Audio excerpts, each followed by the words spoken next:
wait a minute, I fucking lied. I lied. We have gear shift. Oh God, yes.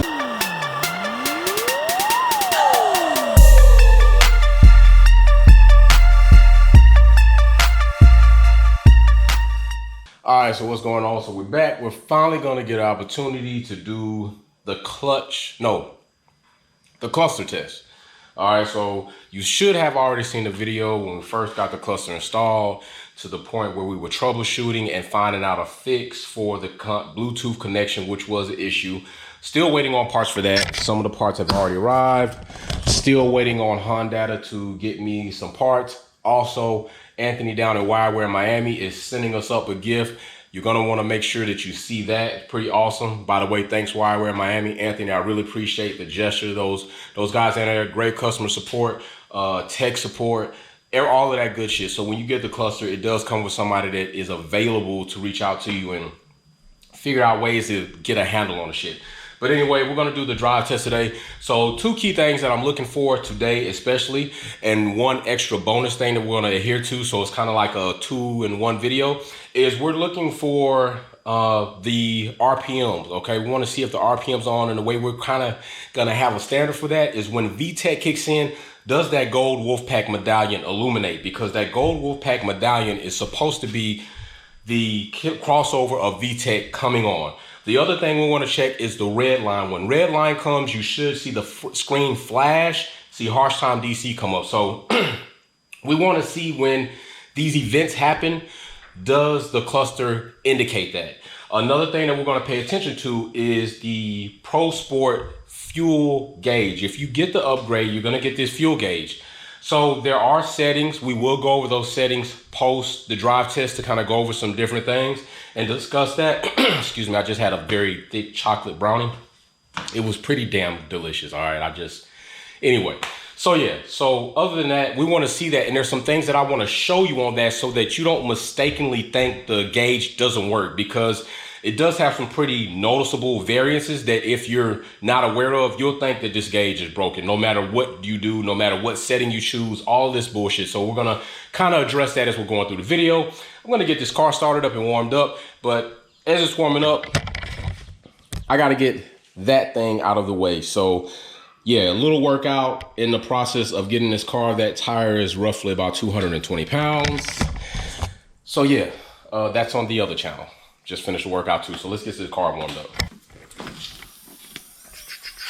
Get that out of the way. I never really tighten this thing up. All right, good deal.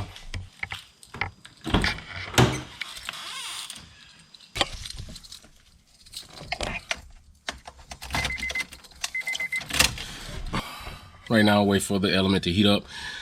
When this fuel gauge comes up, you see right there that the fuel gauge is reading 54%. I know that that's not the case for a fact, all right? So when we started this whole thing, the fuel gauge on the JDM cluster was about just under 1/4 of a tank. Well, since then, we've done a lot of testing, leaving the car on for minutes, driving it out, leaving it on for minutes, 15, 20, 30 minutes at a time. So I know for a fact that that fuel level is way lower than that. And I know because I've seen it reported on this gauge. But as you can tell right now, it's not that way. And you'll notice that it'll flake. Well, not flake. It'll vary as it pretty much is getting adjusted. So be very aware that when you select your settings, and what I'm going to do is I'm going to put a description and a link below so that you can probably go and access the PDF file that will give you what your settings should be for your car, your year, make, and model. And even though you set that on that right setting, you're gonna have to give that fuel gauge some time to adjust, and you're definitely gonna need to start the car up and let it adjust. So right there, you see, we don't wanna do any of that. That could be later. Let's go ahead and get this thing started up. All right, we're started. That's wonderful. As you see, we still have connection without going through any other crap. So the cluster is working like we need it to right now. If you notice, the fuel gauge went to 0% after startup, and it's flaking right there trying to read. So that is probably more accurate than what we were reading before, because there's pretty much no gas in here. So we have to make it to the gas station first. I can't use the gas here because this car's tuned on premium, and I don't want to take that chance. So we got to make it to the gas station. But on our way to the gas station, I think we're still going to take a few VTEC tests and see what the cluster does. But first, let's get this car raised up.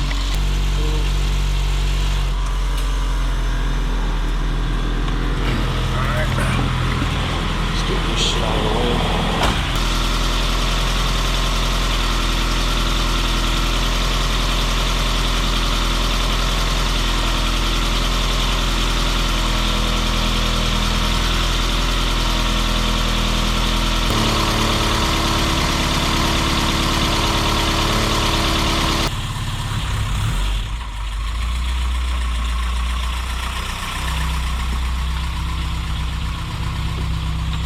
So let's get on our way.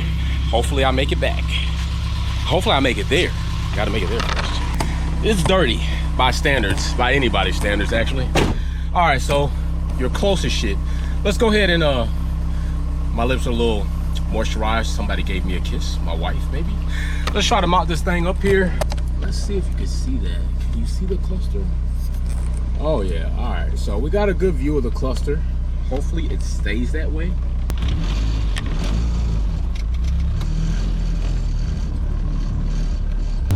So right now we're about 2,000 RPM, 21 miles per hour.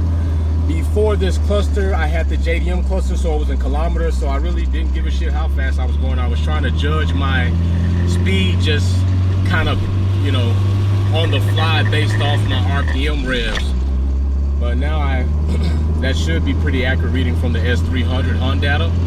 Although, you know, you could do the conversion, but come on, we've been miles per hour for the longest. So you think I was converting kilometers that damn fast? Hell no. So now that we see miles per hour, you know, it's a lose in nostalgia, but still, I mean, for the fact that you now have the digital dash, who the hell is not gonna be okay with that? We went from digital to analog kilometers an hour. Yeah, I can deal with that. I'm cool with that.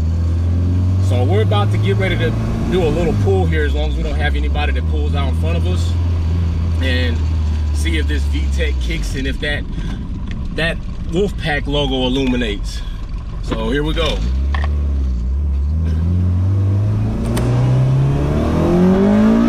Oh yeah. So let's see. It's off.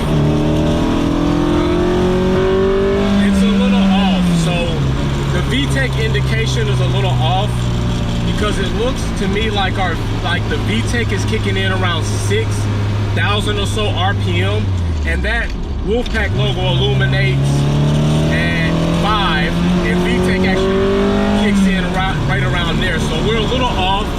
So we're gonna have to see if there is some type of adjustment for that. As soon as we get some gas, we'll test like redlining and see if that actually comes up pretty good. So I mean, yeah, we're gonna wait. We need a little bit more stretch than I got right here. Plus, I don't feel like downshifting that hard. The car hasn't completely warmed up yet. So let's wait till we actually get some gas. Right now, the fuel gauge reads absolutely damn 0% of fuel, okay? So we have no fuel according to that fuel gauge, although we all know Hondas can run quite a distance on a cup of gas. So giving also the fact that Quick Trip from here is gonna be downhill, I'm kind of okay with that. So right now we're coming to a stop. RPM dropping right there to idle. Miles per hour seems pretty on point. It's at 0. Notice that the gear does not change, and I think that's a B series thing versus if you had K Pro. If you had K Pro, you could probably read that, but since we're a B series and S300 doesn't indicate that. Oh, wait a minute, I fucking lied. I lied. We have gear shift. Oh God, yes, we have gear indication. Oh my goodness, that is cool. I did not think that we were gonna get that. I did not think that with the S300 we were gonna get, with the B series that's in the 2000 platform, that we were actually gonna get gear indication. We actually have gear indication. Now that is shit that you do not get with an analog cluster. That is an upgrade within an upgrade within an upgrade, people. I'm loving that shit right there. Hell yes. we're about to get out of this car while we're getting a little gas. Now, I don't put a lot in here anyway because the car sits a little bit more than it's driven. And we're gonna have a review on some of this, and we're also gonna watch this fuel gauge and see what it does as the car fills up. So damn, Quick Trip is full. All right, so right there, fuel is reading 0. So now what we wanna do is get some gas in there and see what the fuel indication does after we put like, I don't know, we'll probably put like $5, $8 in there and see what happens. Now, as you see right there, automatically already went up. It's flaking, it's going back between 30, 20%. So right now we're at 3 gallons. We're gonna stop it at 5 gallons. That should be enough for us to test everything out and see how it goes. So we're at 4. Stop it at 5. Let's see if we go. Damn, I was gonna see if I could stop right at 5. I went right past that shit. It's saying that we're going in between like a quarter and half a tank. So let's see what actually happens when we start the car up and see where it is. All right, so we're gonna start the car up. Now it went all the way to 88%, 89. Now I know that's not true. You know that's not true since you've seen me with it and going right there. There's no way 5 gallons when we were reading 0 at 80%. So take note that the fuel gauge may not be accurate unless the car is started for some reason. That could be to fuel tank pressurization. It could be for unknown amount of reasons that I'm not known of right now, because I didn't make this fuel gauge, and although I could do some research, and I probably will, but right now we know we're not at 80%. So let's start the car and see where we are. All right, so right there, it's already back down to 65%. But for now, let's have some fun with this cluster. I'm seriously thinking about getting on the highway and at least trying a highway run, like for real. So I might have to try to set this camera up somewhere else so that you all can witness some things. So let's see if we can set this camera up over here on the race seat and see if we can get a good view. All right, so for right now, I decided to like stop and take some pictures. Usually when I get the car out, is an opportunity to take pictures, and we have an open parking lot. So we might do more than take some pictures. That's probably gonna be a part 2 video, because what I have not had an opportunity to test on this car is the 2-step launch control. And I'm gonna fucking do it today. I don't give a damn, I'm gonna do it. I'm gonna try it. I don't know if shit's gonna break, but if I do, I'm not, you know, terribly far, like 15 miles or so. So the hell what, I'll call a tow truck. That's what I pay for insurance for. For right now, I'm gonna take a couple of pictures before we leave the parking lot. Shit, yeah, we're gonna do 2-step launch control.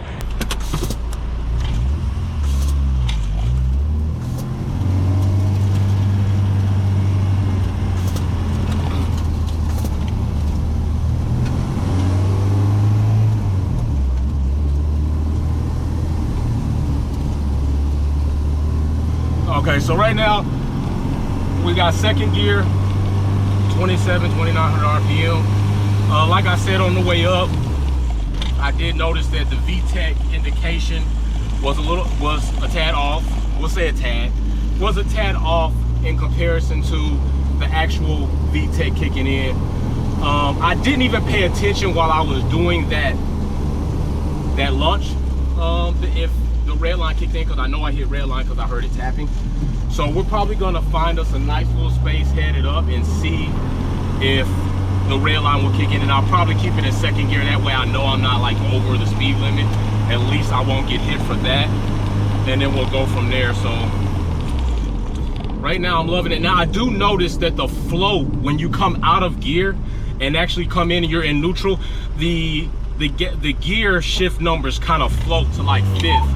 All right, right now they're in 1st, 2nd, 3rd, we're there. But when we come out of 3rd just to go into neutral as we come into a red light, it floats to 5th. I don't know why that is, but it does it. But I really kind of don't give a damn, because it's accurate when I'm in gear. So we're looking ahead and down for any police, because we are going to do this red line test and see how that goes. Then we're going to take the back way and head on to the Noonan area. I do have an engine light, I guess an engine light on. I don't know if that's going to be an engine code or whatever the case may be. We're going to have to look and maybe talk to Wireware Miami and see what's up with that. But I do notice that that engine light just popped on, so I don't know why that may be. This green light is taking forever. So we're in second gear. So yeah, it didn't come on. The red limiter did not come on when they touched red line there in second gear.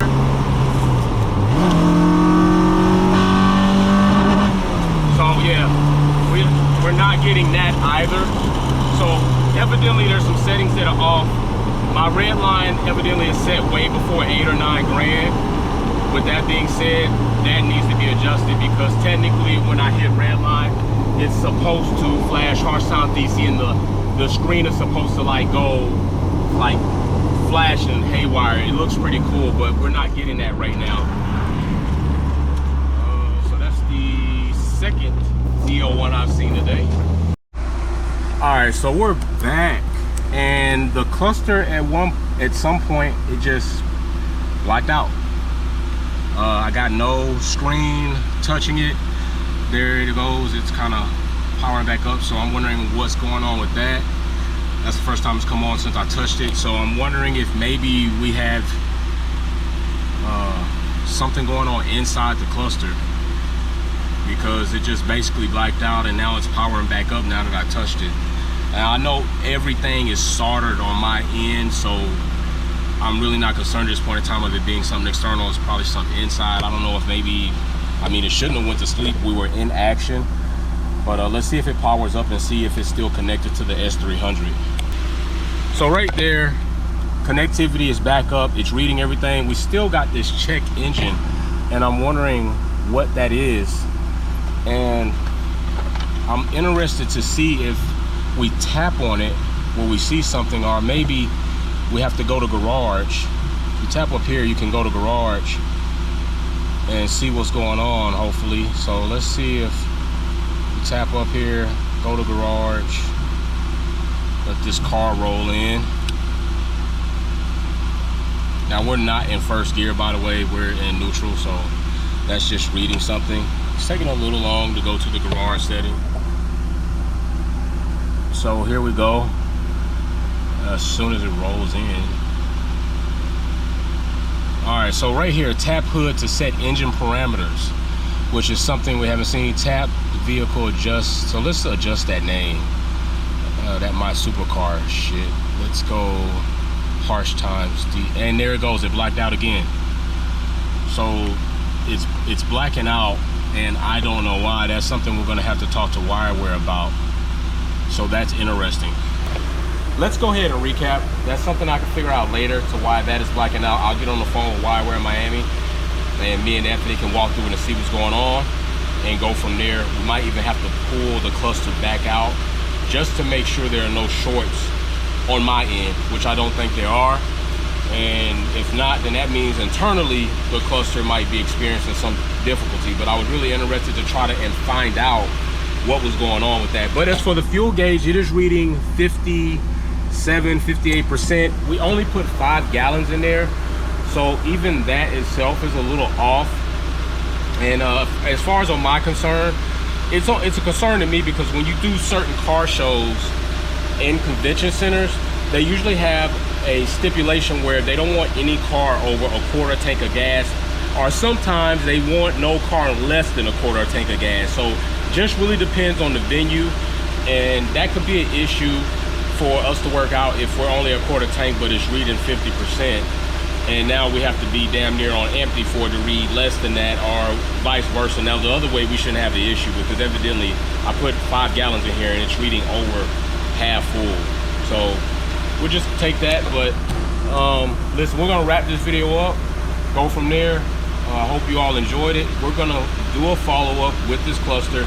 It just powered up again and rebooted. We're gonna get with Wireware in Miami, find out what's going on, work it out.